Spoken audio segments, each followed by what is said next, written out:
Hey everybody, this is Brad Dieter of Evolutionary Health here. I am going to be doing a 8-week video blog to go along with my 8-week training program that Mike Cossavant has put me on. I'm doing the 8-week hybrid strength thing. So just wrapped up week one, the third workout, and I'm just going to break it down a little bit and tell you guys about my experience from week one. So I guess we'll start out. So I have a background as a strength and conditioning coach, coach college, professional, young adults or whatever. So pretty knowledgeable in the field, and for years I've just been kind of programming my own stuff, and was looking to start a new kind of strength cycle, work on some strength stuff over the winter, and this was a great timing. Mike shot me an email, asked me if I'd be interested in trying out some of his hybrid strength stuff, and it was great. Decided I would jump on board, and I guess if anything, it's a great mental break for me. Just it's so nice to just pull up a sheet of paper and be like, this is what I'm doing today. I don't have to think about it. I can just go into the gym and focus on the hard work. So that's great, Mike. Big shout out to you. Thanks a ton for getting me included in this. It's going to be a great 8 weeks. Looking forward to it. So I'll give you a quick breakdown of what I thought about week one. So day one was a heavy squat day. Let me just pull up exactly what week one was here. I've got it in my my email inbox. This isn't the most professional thing in the world, but we're just gonna roll with it that way. So week one was a 5x5 squat, 3x10 good morning, a 4x10 deficit reverse lunge, hanging leg raise, 4 sets to failure, and then tension planks, 4x10 to 15 seconds. So I went through that. The 5x5 squat was actually it was a good squat session. I went 315 5x5 was the sets. I just kind of kept the weight at the same since it was 75 seconds rest. It's not really a true full recovery, so I didn't want to go my typical 5x5 where I'm getting a good 3-5 minutes rest. So I went 5x5, and actually by set 5 ended up failing at 4 reps. So kind of reducing the rest time to 75 seconds definitely made a difference. But I actually liked the up-tempo-ness of it, and not getting a full recovery, and I felt like I got a better lift in. I'm not really one of those people who really likes the 3 to 5 minute rest. I really like just keeping going. So the squat session was awesome. I actually felt really good through all 5 sets, and usually I feel by set 4 or 5 when I'm just grinding them out, it's pretty tough. But the 5x5 with 75 seconds rest was it was a really interesting way to do it, and really liked it. It was just, for me, it was great. And then I went to the 3x10 good mornings, and God, I hadn't done weighted good mornings in forever. I usually do them at the end of a pretty heavy leg day or something to kind of get some of the compression off my back. But the good mornings that were weighted actually was a really good exercise. I didn't really feel it while I was doing it. Typical when you do a good morning, you can really feel the hamstring tension. And I wasn't really feeling the tension so much. And it was probably a good thing that I had read a little quick post by Jordan Syatt that morning talking about how, just because you're not feeling it doesn't mean it's not working. So I tried to keep that in the back of my head as I was doing it. And definitely glad I did, because I'll tell you about kind of my experience the next few days in the recovery piece. So then the deficit reverse lunge was good. Just pretty typical deficit reverse lunge. Those were actually pretty brutal. It was a 4x10, and after the heavy front squats and the good mornings, my legs were pretty toast. So the deficit reverse lunge, and then that was supersetted with hanging leg raise to failure, and then a tension plank. So that little superset circuit was pretty good. It was pretty brutal. Had me breathing pretty hard, and overall day one was good. Afterwards my legs didn't feel super shot. They actually felt pretty good, but the next morning I woke up and my quads I had a pretty good case of DOMS in my quads and my glutes, and it wasn't like the bad kind where you really can't move, but it was just definitely a good sore. That kind of persisted through, the soreness persisted through till about Thursday. But it wasn't like the typical debilitating stuff. It was more just, I could feel it, and it was definitely a good workout. But yeah, day one for me was awesome. Loved it.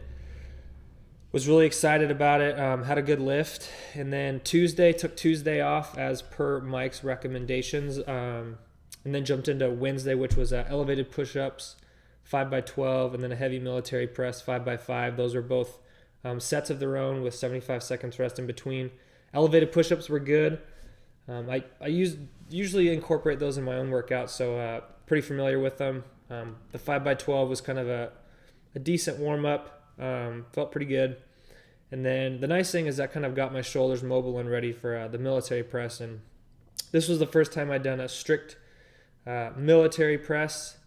And Mike didn't dictate whether those were seated or standing, so I opted for the standing just because that's what I like to do. I like to stand whenever I can since I have to sit so much during work. Whenever I can stand when I'm working out, I do. So did the military press. Hadn't done those in a while, so it's probably lighter than most people are going to do it.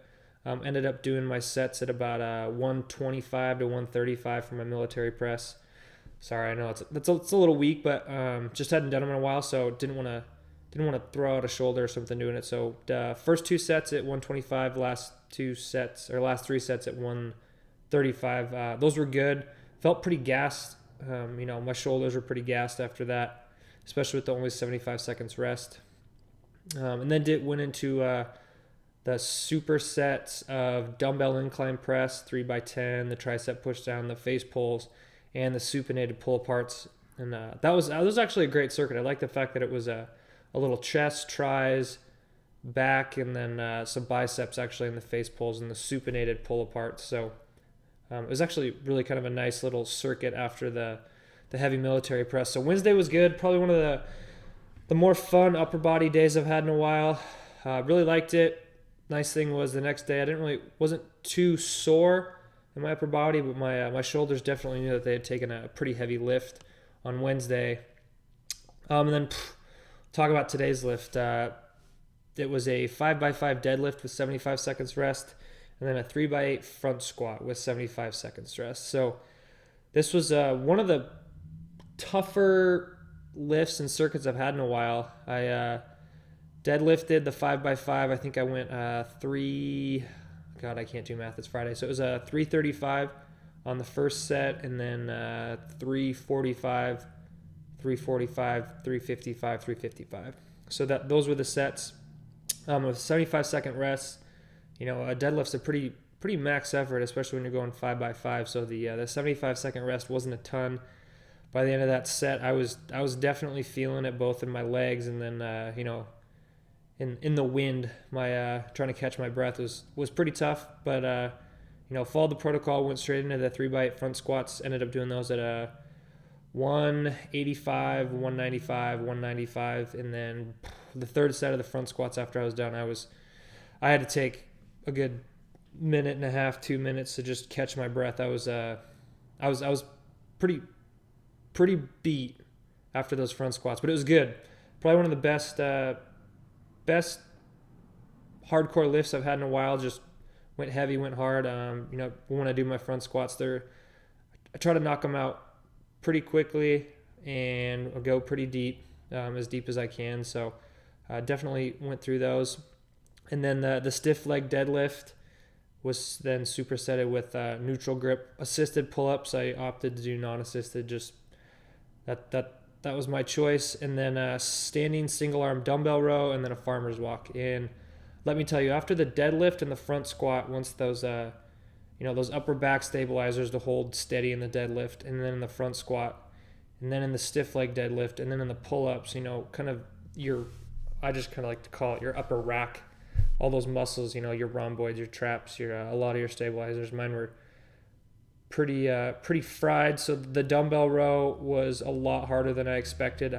15 to 20 reps. That was tough. And then the farmer's walk I did with 110 pounds in each hand. So that was a good way to end it. Definitely was a brutal lift, but in all the good ways possible. So that's week 1. I'm gonna wrap up here real quick. Just it was a great first week. Next week I think is going to be the exact same. So weeks 1 and 2 are the same. Looking forward to a lift on Monday. I'm probably gonna get some workouts in this weekend, but probably gonna do a little bit more, some more metabolic work. Probably gonna get on the rower for a little bit. Just try to stay moving this weekend, and then hit the heavy lifts again Monday, Wednesday, Friday next week. And I will update you guys how week 2 goes. Mike, big shout out to you. Thanks for including me in the program. We'll touch base, and you can take this video and post it wherever you want. Anyway, if anybody is interested, this has been a great first week. I'm excited to see where the 8 weeks go, and we're going to keep following in. And I will share my starting and ending numbers on my 1-rep maxes between the beginning and the end. So we'll see if the strength increases with this program or not. Anyway, Mike, catch you later.